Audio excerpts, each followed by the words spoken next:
Mês vocacional, transfiguração do Senhor. Hoje se celebra a transfiguração do Senhor, como o Evangelho relata. Pedro toma 3 dos seus apóstolos, Pedro, Tiago e João, e os leva a um lugar à parte, uma alta montanha, e ali acontece algo diferente,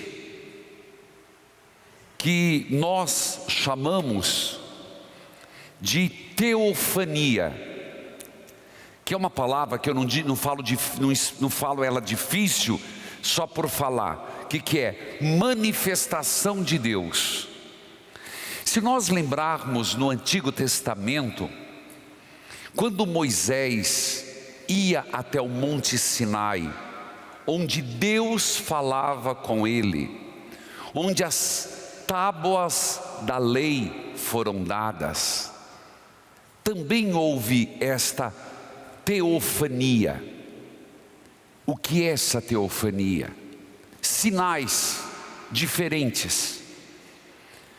A nuvem baixa, um grande clarão, como que fogo estivesse no cume da montanha, para mostrar quem está ali é Deus, é algo além do ser humano, é divino, é o céu que baixou na terra. Este é o ponto central. Então, se nós estamos hoje, acabamos de proclamar o texto de Mateus, que escreve o Evangelho para judeus convertidos, hebreus convertidos, que tinham o Antigo Testamento de cor e salteado, que sabia o Antigo Testamento do começo ao fim. Mateus tem um propósito. Quem no Antigo Testamento é um dos maiores personagens para o povo judeu? Sim, Abraão. Segundo, Davi. Mas um deles é Moisés. Na perspectiva, Mateus quer apresentar Jesus como o novo, o completo Moisés. Por isso, muitas cenas de Jesus Cristo ele descreve parecidas com o Antigo Testamento. Uma delas é esta transfiguração, onde, estando os 3 no alto da montanha, Jesus se transfigura, ou melhor, foi transfigurado. A palavra foi transfigurado significa que foi uma ação de Deus. E essa transfiguração resultou no rosto brilhante como o sol, e as roupas brancas como a luz. Percebam, tanto que aquilo que eu comecei a homilia é verdade, que o texto diz que apareceram duas pessoas, 2 personagens do Antigo Testamento, Moisés e Elias. Pedro, na sua limitação humana, é claro, ele vê o céu na terra. Eu fico imaginando, se eu e você estivéssemos lá, teríamos a mesma ideia, ver o céu na terra. Meu Deus, Senhor, vamos ficar aqui, vamos fazer 3 tendas. Veja que Pedro nem pensa nele, uma para Moisés, outra para Elias, outra para ti, Senhor. Como é bom estar no céu, como é bom viver essa experiência. Mas não era este o propósito era outro. Qual o primeiro sentido desta transfiguração? Um deles, são alguns. Que os apóstolos, logo mais, ele seguirá para Jerusalém. E o que vai acontecer em Jerusalém? A cruz. O que é que vai acontecer em Jerusalém? A traição. O que é que vai acontecer em Jerusalém? Jesus vai ser ridicularizado, Jesus vai ser humilhado. Então, primeiro propósito, para que quando chegasse em Jerusalém, os apóstolos, ao verem Jesus ser tão ridicularizado, não se escandalizassem, que eles pudessem antes, na transfiguração, vê-lo como Messias. Compreende isso? É como uma preparação. Olha, vocês vão me ver em situação difícil, vocês vão me ver seminu, pregado numa cruz, mas tudo isto faz parte de um projeto, de um plano. Isso está pensado no meu Pai. Não desistam.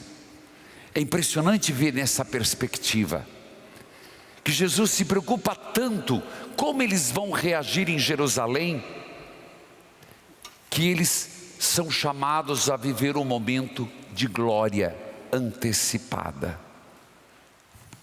Segundo ponto, a transfiguração, ela tem um segundo propósito que está expresso naquilo que se ouviu.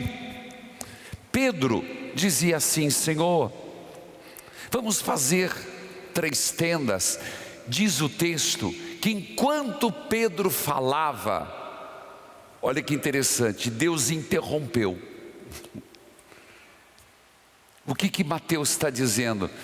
Que aquilo que Pedro falava não tinha valor nenhum. Sabe quando alguém está falando, você sabe que está falando bobrinha, e você interrompe, porque é melhor interromper do que a coisa continue. A impressão que me dá é essa. Deus interrompe, ainda Pedro falava, quando se ouvir uma voz.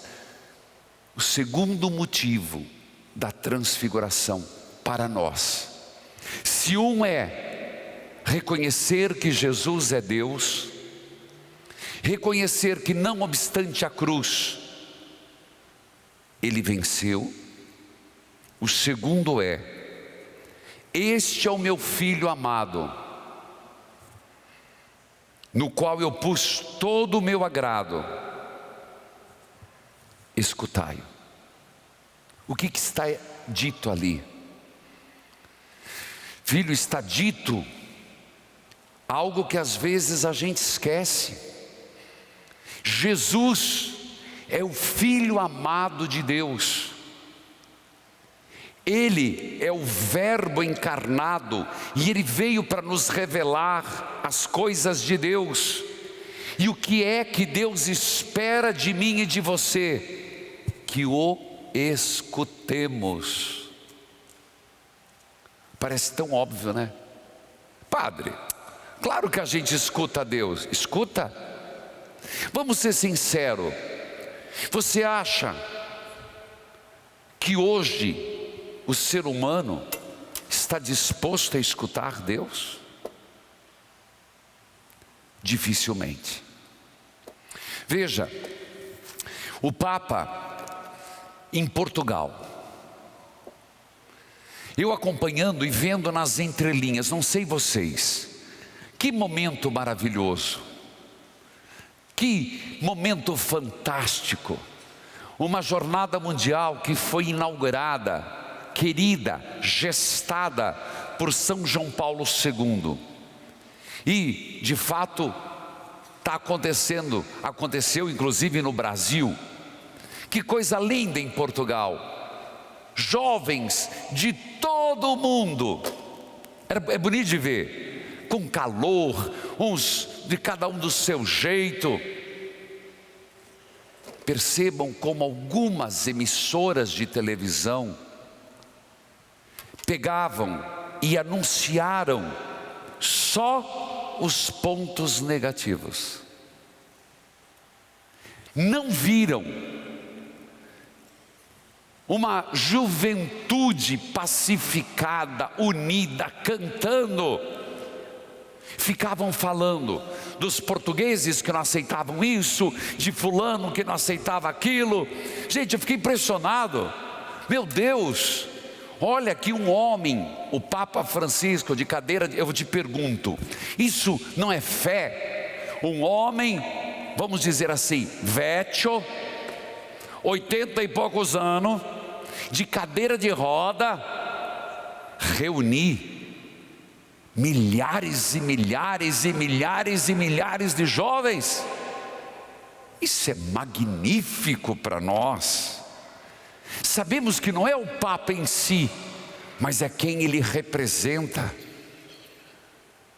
Meus irmãos, isso dá esperança para a gente, isso dá ânimo, que a juventude está aí, o catolicismo está vivo, os católicos estão aí, um pouco divididos sim, mas quando são chamados, eles se unem.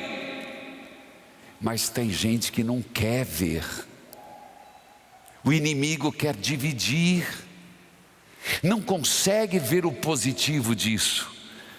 Na verdade, eles alimentam os que são anticristãos, anticatólicos, nos criticando. É engraçado isso, é tão interessante. Eu acho que eles não aguentariam, eles não subsistiriam se não fosse na crítica ao catolicismo. Volto, escutai-o.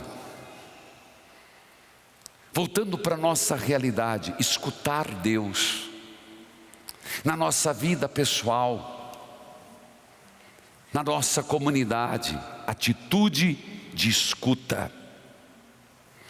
É impressionante que a atitude deles foi cair por terra, prostrados. E o Senhor diz: levantai-vos, não tenhais medo. E eu fico com esta palavra hoje, para mim e para você. Aconteça o que acontecer, viu? Levantai-vos, levante-se, não tenha medo. Na doença, nas tribulações, nas suas inquietações, em certas ameaças, que a gente perde o chão mesmo. A palavra de Jesus hoje é: levante-se, não tenha medo. É impressionante esta palavra dita a São Pedro, parece que é uma palavra tão atual para mim e para você hoje. Não tenhais medo.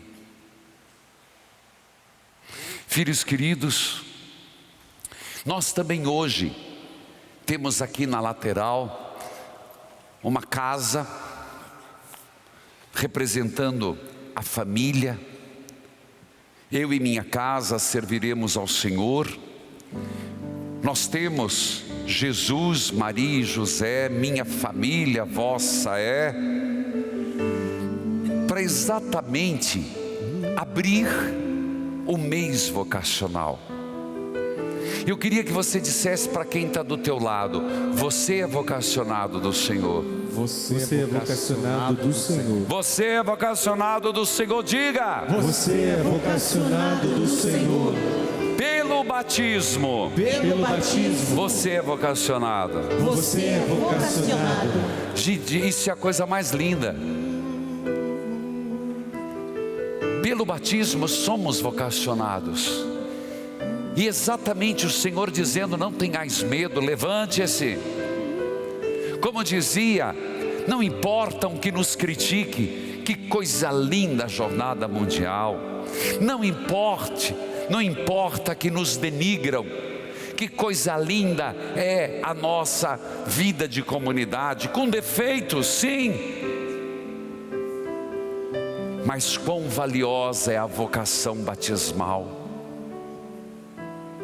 E neste mês, no primeiro, em virtude de São João Maria Vianney, se celebra a vocação sacerdotal. Depois, em vista do Dia dos Pais, se celebra a vocação à família e a Semana Nacional da Família, que enquanto santuário nós vamos rezar todos os dias, celebrações intensas, a semana inteira, na Semana Nacional da Família. Depois, pela Assunção de Nossa Senhora, a vida religiosa, e os leigos e os catequistas. Filhos, sem menosprezar, por favor, as vocações, e aqui me refiro à vocação de pai, à vocação de mãe, à vocação à família. Louvado seja Deus. E vamos no tempo rezar, não desmerecendo a vocação à vida religiosa, mas hoje eu queria reservar poucos minutos desta homilia para dizer: primeiro, rezem para o despertar das vocações de padres. A igreja precisa de padres. Os padres estão envelhecendo, os padres estão morrendo, os seminaristas não estão perseverando. Você vai dizer, mas tem tantos problemas. Eu diria, qual lugar não há problemas? Me diga, se quer essa palavra, qual da profissão que não tem problema? Mas eu lhe digo, e conheço por dentro, há muito mais padres sérios, comprometidos, do que o contrário. Existem feridas? Existem, mas são pequenas, não menos dolorosas, mas em vista da seriedade de muitos padres. Filhos, eu quero primeiro dizer, como igreja, rezemos para que surjam vocações. Quero dizer às famílias, estimulem vocações. Quero dizer, se algum jovem, menino, moço, rapaz, adulto, pensa em ser padre, eu quero dizer para você, vale a pena, realiza, é algo que nos completa. Se eu nascesse de novo padre, eu seria. Por isso, se você está me acompanhando, qualquer parte do Brasil, fora, tem um dia passou isso, vai no padre da sua paróquia e diga, eu gostaria de pensar sobre o assunto. Só isso. Não vou dizer que você vai entrar amanhã no seminário, eu vou dizer que você vai começar a conversar sobre o assunto. Filhos, nós precisamos de padres. Estimule, reze. Todas as vocações são importantes, mas vou lhes dizer de uma forma muito simples: se não tivermos padres, não teremos Eucaristia. Por que ter padres? Porque se não o tivermos, não ouviremos mais, isto é meu corpo, comei, isto é meu sangue, bebei. Se não tiver padre, não ouviremos mais e não teremos mais a graça de ouvirmos, eu te absolvo dos teus pecados. Não teremos mais confissão. E se não tivermos padres, morreremos sem a unção dos enfermos. Lhe dou 3 razões simples, práticas e objetivas, razões pelas quais necessitamos de sacerdotes. Todas as outras vocações são importantes, Mas não descuidemos desta. Estimulemos, rezemos, formemos, para que surjam vocações sacerdotais. Amém. Se é para aplaudir a Jesus, com força.